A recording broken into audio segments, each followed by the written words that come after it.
what a wonderful opportunity, on a day like this to talk about EPICS in IEEE at this milestone event, the celebration of the program's 15th year anniversary in 2024.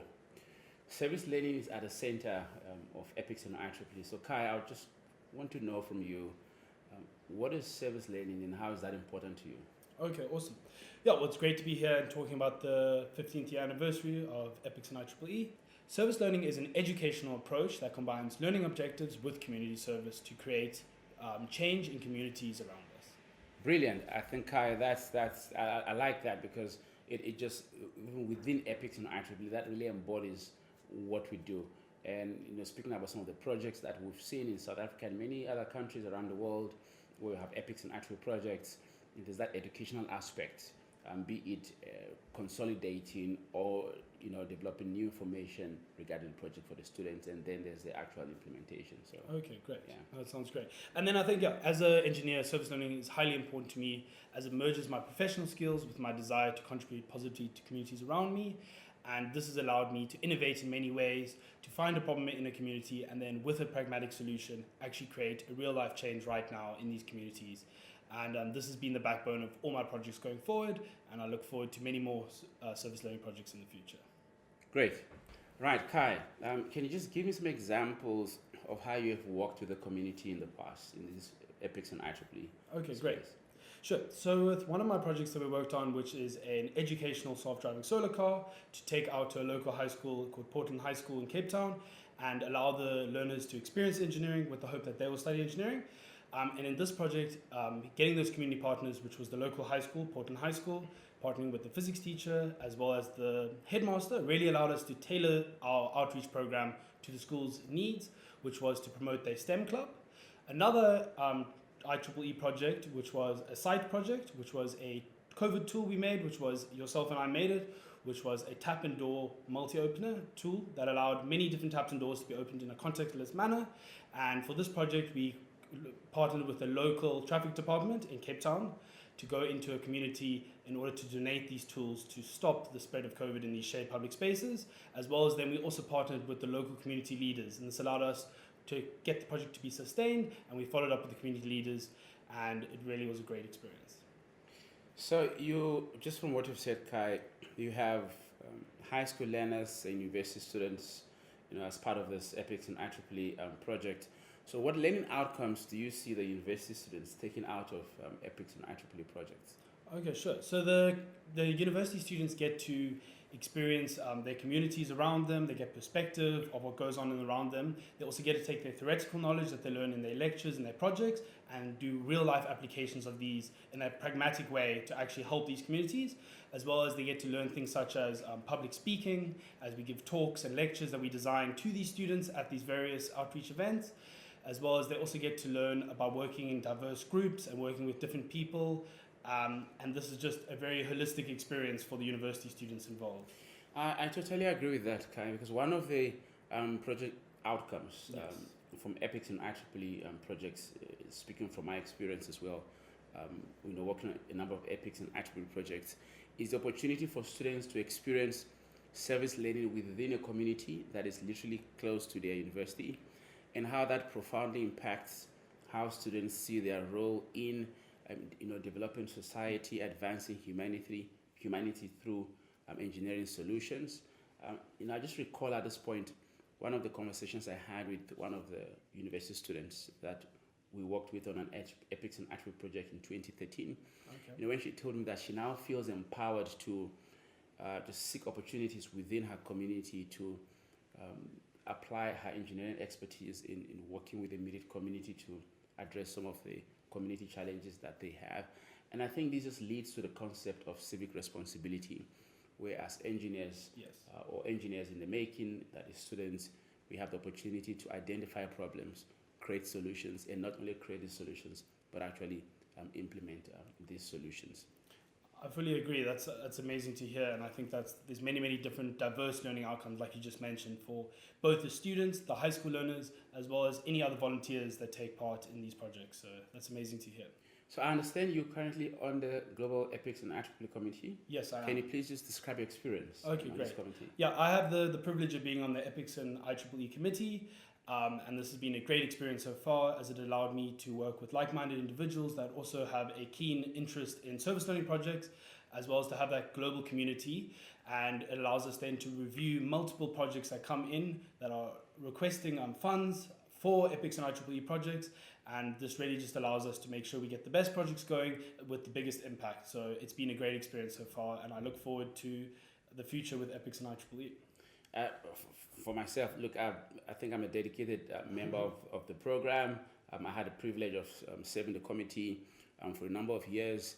And during that time and even up until now, I took pride in my role in just developing the program and also working with project applicants on a number of projects to contribute to how they could successfully implement these projects. And it is a rewarding experience being part of a global community of volunteers that are dedicated to service learning, both as professionals and as students. I think together we form this global community, and it's been a privilege to work with volunteers around the world working on EPICS and IEEE projects, and it's been a pleasure every single moment. Okay, no, I can fully imagine that, as well as the networking is very important within EPICS and IEEE, as well as the whole service learning space, and then we can really get the biggest impact going. So that's great. How does EPICS and IEEE and the connection to IEEE enhance service learning projects? To answer this, Kai, we just need to look back at the vision of the IEEE, and at the tail end of that vision statement says that as the IEEE, we want to be recognized around the world for our contributions to technology and technical professionals in improving global conditions. And as a community of professionals, we have the technical know-how and skills, as well as, and this is where our strength lies, a network of volunteers around the world who are keenly interested in the service learning Kai. And based on this, we see ourselves as the IEEE, well suited to advance the objectives within EPICS. And we do this because we recognize our role in creating opportunities to improve these global conditions. Starting with our immediate communities, I think that is the key part there, to develop and support programs to address these needs. So in my view, I think these and many more are the reasons why IEEE is a right vehicle to advance service learning through the EPICS program. And I think there's no better alignment than what we have at the moment between EPICS and IEEE. Okay, great. No, I definitely agree with that, and I think the connection to the IEEE definitely enhances EPICS' access to global network, as well as mentors, and just this whole network of people that are, like you just said, are very interested in service learning, and this allows us to push the program as well as the projects that come through the program to new heights. So this is definitely great to see, as well as allows those projects to get the correct funding that they need. Sure. Okay. How important are donors that support our program? The success of this program is remarkable, with over 200 projects, over 1,000 volunteers, over 11,000 students around the world being involved with the project. Without the financial support from our donors, we wouldn't have been able to sort of just log this sort of achievements and impact. And in fact, from what I understand, over 290,000 people have been impacted around the world, and these are what we call project beneficiaries, and these are over and above the participants, the students, the professionals, etc. So the impact of donor support literally exceeds the lifetime of this project.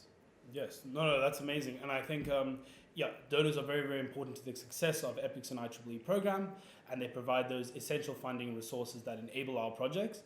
And we'd just like to give a huge thank you to all the donors for making these transformative experiences possible for both the students and the high school students involved. Absolutely. How do partnerships with other IEEE groups help the program and students involved? Within IEEE South Africa section, and I see these reflected in other sections around the world as well, and we have various, so just using IEEE lingo, we have organizational units within the IEEE such as Women in Engineering, IEEE Young Professionals, IEEE YP, and within IEEE South Africa section, which I've been privileged to serve as a volunteer for, close to 20 years now. We see this sister organizational units in most cases coming together because we're all volunteers, right? Yeah. Pulling our human resources together as well as our time, our technical expertise coming together to work on EPICS and IEEE projects. So it has been quite instrumental. Okay. How has the EPICS and IEEE program grown or changed over the past 15 years? EPICS in IEEE has attracted a wide range of projects and across many countries, across several continents over the last 15 years. That's a decade and a half, Kai. Yes. And EPICS in IEEE, the first implementation outside the United States was in 2009, and we had a privilege as South Africa section to implement the project that was called the Western Cape Breeze in 2009. That was on the back of the sort of like the first energy crisis in 2007, where we had rolling blackouts. And this project, in essence, sought to bring together university students, which who had a knowledge of basic electrical engineering and electromagnetics, together with members of the community, and there's an NGO, I can't remember the NGO's name, and the school, Tandokula High School in Mulberry. And the idea on that project was to say, how can we use materials in our environment, scrap materials, to address the needs of the community? And at the time, it was about energy. That's great. So they built a wind turbine from scrap materials, and the wind turbine generated 50 watt. Okay, 50 watt is wouldn't power a house, right? But the point here is that, again, service learning through an academic process, the students, the outcome was they were able to build a device that did generate energy. Of course, there's some upscaling involved there, but that was the first EPICS and IEEE project outside the United States in 2009. So since then, we've had a broad spectrum of projects that have been implemented, and I think that is testament to the increase and the reach of the IEEE across the world. Okay, well, that's amazing to hear that the first EPICS and IEEE project outside of America happened in South Africa, and it's great to see how the program has changed over the many years. Where do you see EPICS and IEEE and service learning in the next 15 years? Well, in the next 15 years, I see EPICS and IEEE, is just set to dramatically expand, transforming engineering education and community impact around the world. What we know as engineers is, as technology advances and educational priorities evolve, the project will increasingly empower students to be able to address these critical global challenges, be it in climate change, sustainability, access and abilities, etc. And based on the fact that we're still plugged into this change in time, we will see EPICS and IEEE projects in addressing these needs as we go. But in addition to that, I think it's important to mention that within EPICS and IEEE, we see a solid coupling between the university environment and high school education, as pre-university education, as well as mentors such as professionals. And in the future, what I see at EPICS and IEEE, just evolving into is a space where we're able to couple direct scientific and engineering outputs from universities directly into communities in one form or shape or the other, with high school learners and community members, fulfilling the ultimate goal of service learning. Okay, amazing. Yeah, and to add on to that, I definitely think as the EPICS project goes into the future, we'll definitely see more projects like you mentioned that are climate change, so helping. We've got a new call for proposals recently came last year for climate change projects, as well as that's sustainable development, as well as using newer technologies such as artificial intelligence and computer vision and other new technologies to really push community service-based projects and the service learning projects to go forward to really make the biggest change possible whilst staying on that forefront of cutting-edge technology. And in fact, what I've picked up, so I am an academic at the University of Cape Town, and through UCT we've implemented quite a number of EPICS and IEEE projects, and I can speak about the kind of support that academic institutions provide for EPICS and IEEE it's outstanding.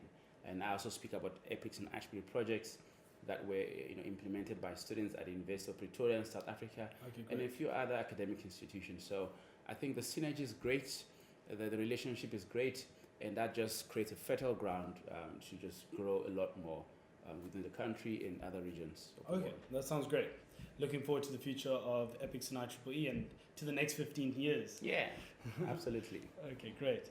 And I just want to say I encourage everyone that would like to get involved with SOLIS learning projects to please have a look at EPICS and IEEE's website and see how you can get a team together, and how you can also think of some innovative projects to really help create that change, and let's change the world together, because we definitely can.